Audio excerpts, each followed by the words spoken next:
So while I'm driving to get a coffee, let's just hope that they make it right because I like the coffee I get to be specific. And sometimes they make it really good, and sometimes it's just crap.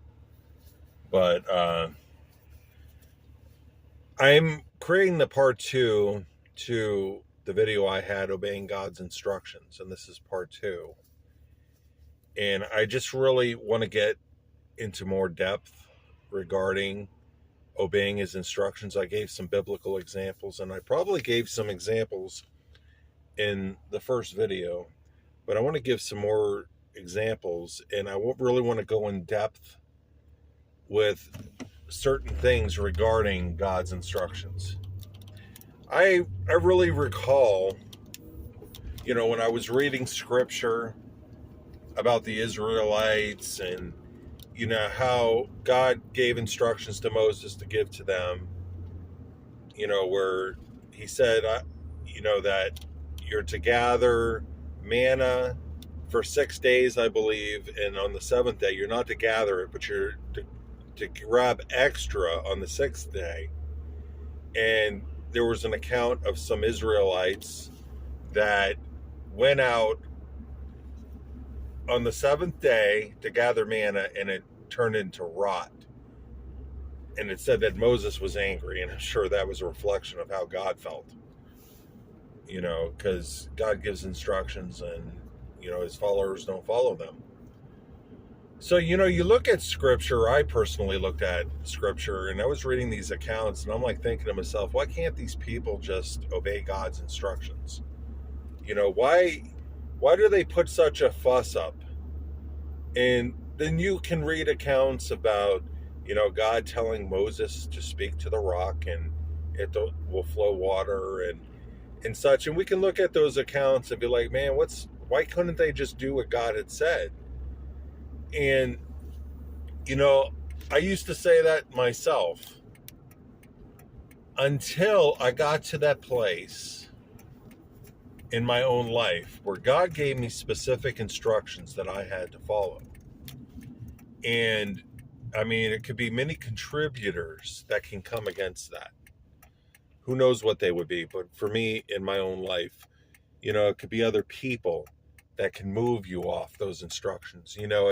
People that are trying to get you to think logically in this world because they know how this world works, as if God doesn't, But God had given me specific instructions on a good many things, and I had been obedient with many of them, but I've also been disobedient with many instructions that he's given. And I really hope this video, when you're learning to hear God for yourself, he may give you specific instructions. He may get into detail about what he wants you to do. Where there could be something that you say to somebody that's got to be specific and not watered down to where they can receive it. But, God knows what he's doing. And I think we need to really remember that.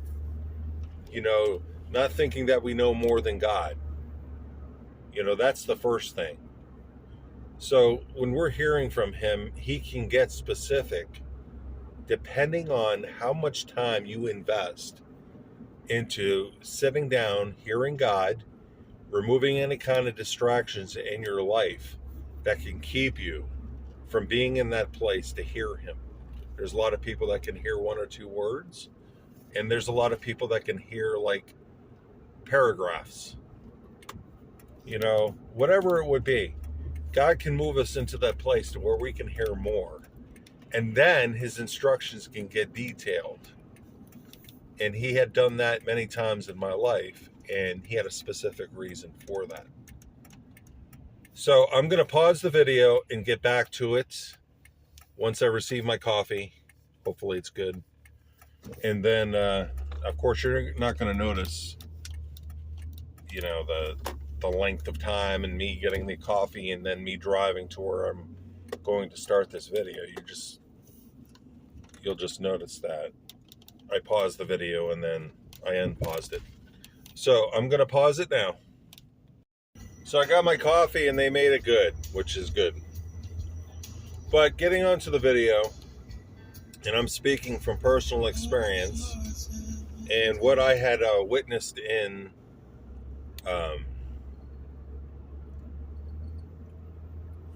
witnessed in my own life and then reading in scripture.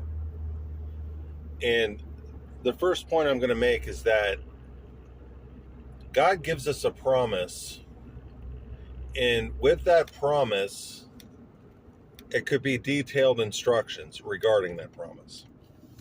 And, for me personally, God had said to me back in like 2008, 2009, and later, that I had to wait before I was married until my books came out. And he gave me, explicit instructions. He said that, there will be a need for your book, and that need will bring it forth. And so, many years down the road, it could have been a few years, and it still didn't happen. And of course, looking at things from a human point of view, like Abraham did, God's promise wasn't happening as fast as he wanted, as fast as Sarah wanted. And so she gave up, and she had him go with Hagar. And because of that lack of faith, out came Ishmael. And then there was a bunch of turmoil that started from that, with, Hagar saying some pretty rude things to Sarah, and then Sarah, causing Hagar to leave. And then more issues started, and Abraham had to deal with the sad fact of turning his son away, Ishmael, which I'm sure was heartbreaking to him. So, Abraham had received detailed instructions about what he was supposed to do, that, he would, for his promise, his descendants would be as many as the stars in the sky and the sand on the seashore. And if you look at things logically, it can really move you. And here, he was an old man, his wife was old. So looking at it logically, how is this going to happen? How is this promise going to come to pass with two old people? And of course, we can never question what God says, because he knows better. There's what can't God do? So like I had said, he gives us specific instructions, like he did with Abraham. He did with so many other people, like Moses, regarding the ark, the tent of meeting, how it was supposed to be set up, which was to be a copy of the heavenly one. And so with those detailed instructions, let me see, I'm looking on my notes quick before the light changes. We can choose to follow those instructions or not. And what would stop us from following those instructions is talking with people, using logic. People can move us off the path of what was promised by trying to let the flesh move in, to think logically. So that's probably one of the most challenging aspects, when God promises something, because we can easily get moved. So we have to really stick to our guns, stick to what God has said, and not to allow anybody to move us. And I'm a personal example of that. That has happened to me. So there are consequences when we don't follow God's specific instructions. And that's happened to me personally many times in my life. Like I had said with the book, God had given me promises regarding the book. He said that I could not marry until the book comes out. Somebody could look at it logically, like I was told, saying, well, aren't you depending on money then? No, I'm not depending on money. I'm following God's instructions. That is what should have been said. But of course, I was moved. I allowed myself to get moved off of that. And let's say that there is an elapsed time that were the consequences of me not following what God had said. There's a lot of frustration, aggravation, pain, hurts. So much stuff has come from not following God to the T. And if I could emphasize anything, is that don't let anyone or anything move you off of faith, off of what God has promised. So, hold up, let me park the car and then I'll continue. So without getting, into personal issues, I'll just say that, like I had said, within, me not obeying God's instructions, there were consequences that come from that. And there's a lot in that statement. So much has happened from that time.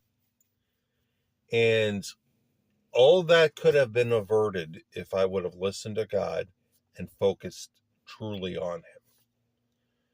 So I'm going to give like an example of a consequence in Scripture. And it's in 1 Kings chapter 13 about the man of God.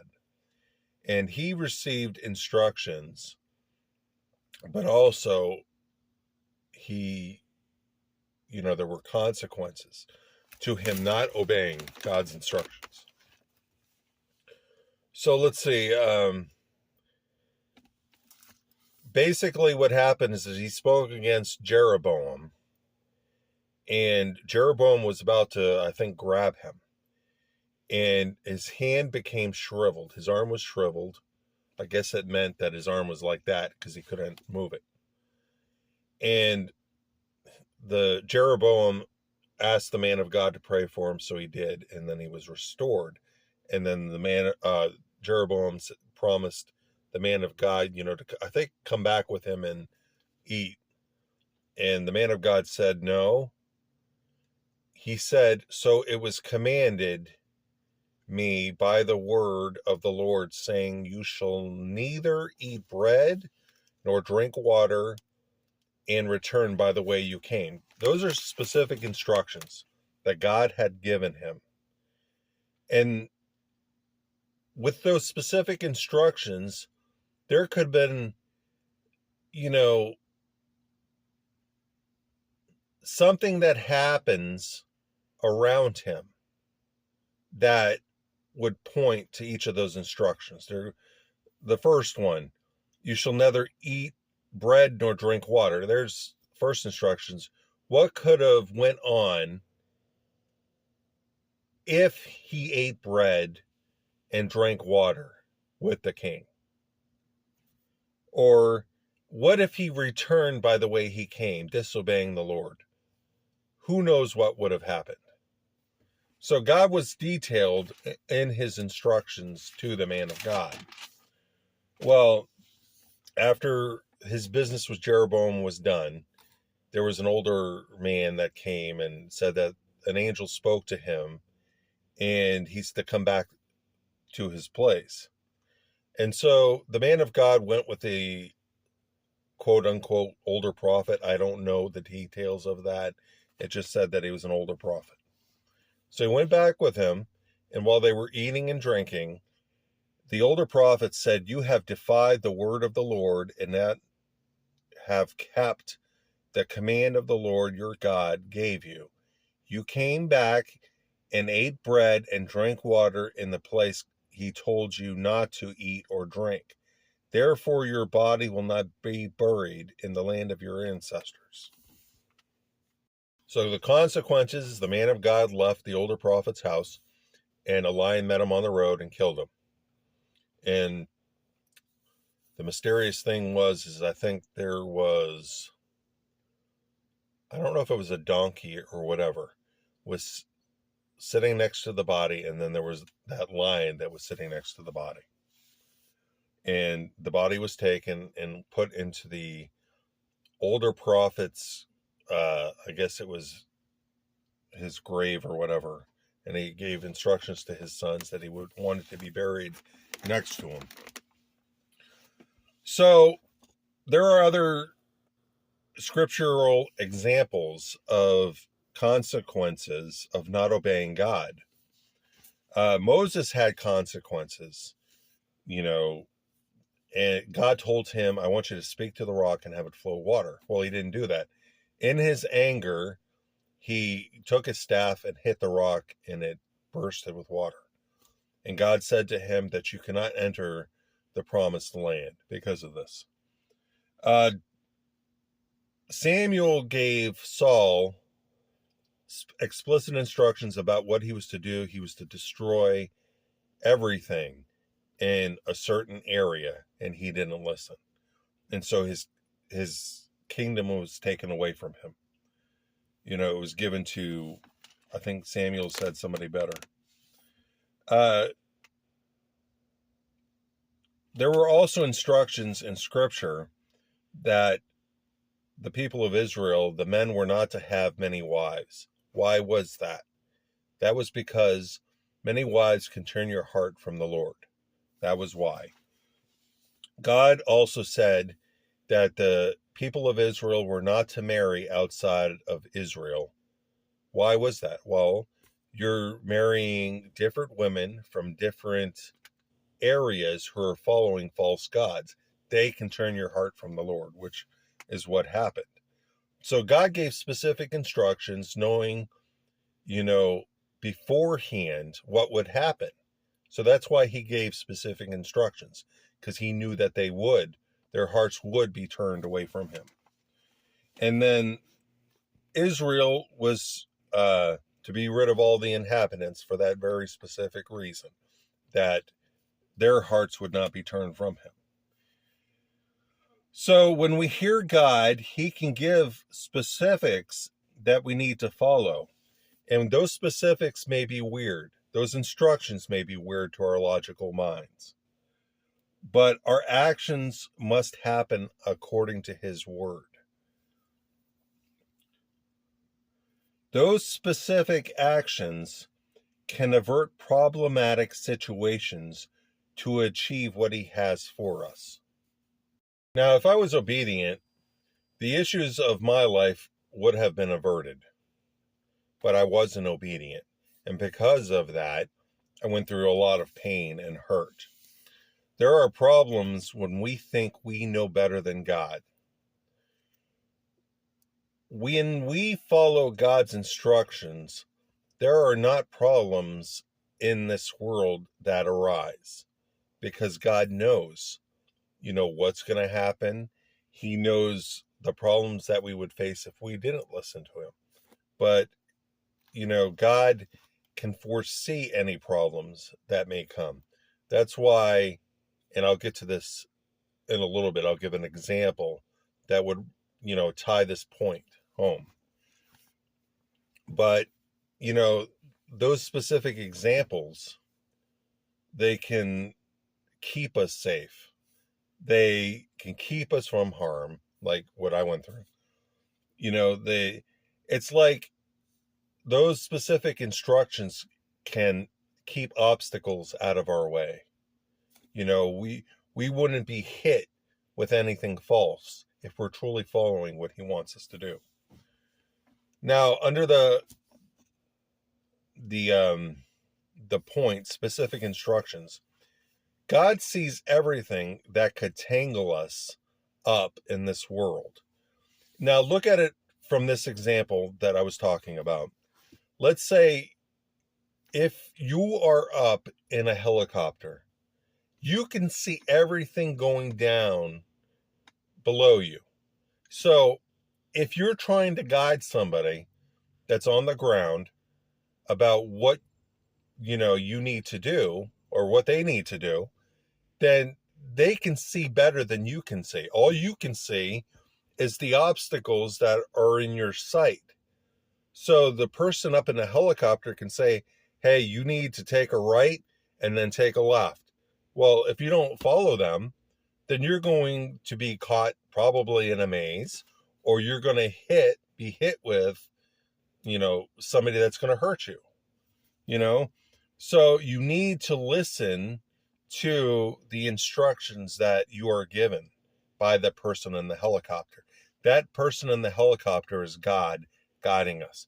Think of that movie, The Matrix. Morpheus gave Neo detailed instructions, but Neo was allowing his logical mind to come in, and he said, this is crazy. What happened? Well, the agents caught him, and they put a bug in him. So it's really clinging to what God is telling us to do and being obedient to his instructions. Now, these instructions, they keep us from what would entangle us. And here are some examples of God's instructions and the consequences for not following it. Well, God's instructions were for the Israelites to carry the ark on their shoulders. And somebody can question and say, why would they carry the ark on their shoulders? Their shoulders. Why not use any kind of method? Well, because God's ark had to be treated with care. It was the symbol of God's presence. And we're to show care. We're to show fear. We're to treat it with holiness. Well, they didn't do that. They put the ark up on a cart, and Uzzah, I don't know if maybe it was pride with him. He's up there with the ark. He's traveling with it. Everyone's seeing Uzzah, so maybe pride got to him. And so I guess the oxen or whatever was moving the cart, stumbled, and then the ark, I guess, was becoming tipsy. And so Uzzah put his hand out to steady it. And then God struck him down.